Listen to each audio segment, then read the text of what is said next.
నేటి పునీతులు పునీత సిరియా ఎఫ్రేము గారు.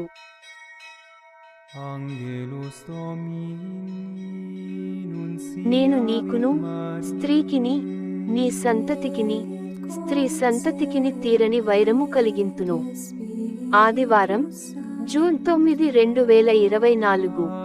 మొదటి పట్టణం ఆదికాండము 3వ అధ్యాయం 9 నుండి 15 వచనాలు. దేవుడైన యావే నరుని బయటికి పిలిచి, ఓయి, నీవెక్కడ నుంటివి అని ప్రశ్నించెను. అంతట మానవుడు, తోటలో మీ అడుగుల చప్పుడు వింటిని, నేను దిశమొలతో ఉంటిని గావున భయపడి దాగుకొంటిని అని అనెను. నీవు మొండి మొలతో ఉంటివని నీకెవరు చెప్పిరి?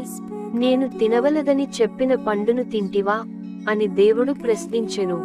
నీవు నాకు తోడు చేసిన స్త్రీ తినుమని నాకు ఆ పండును ఇచ్చెను, నేను దానిని తింటిని అని నరుడు చెప్పెను.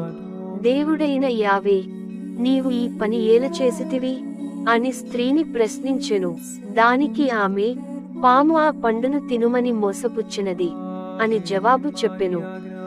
అప్పుడు దేవుడైన యావే పాముతో ఇట్లనెను, నీవు ఇంత పని చేసితివి కనుక జంతువులలోను క్రూరమృగములలోను నీ ఒక్కదానివే శాపమునకు గురి ఎగుదువు. ఇక ఈనాటి నుండి నీవు పొట్టతో ప్రాకుదువు, మట్టియే నీకు ఆహారము. నీకును స్త్రీకిని నీ సంతతికిని స్త్రీ సంతతికిని తీరని వైరము కలుగును. ఆమె సంతతి వారు నీ తల చిదుక గొట్టుదురు, నీవేమో వారి మడమలు కరతువు. ఇది ప్రభువు వాక్కు. నేను విశ్వసించితిని కనుక మాటలాడితిని.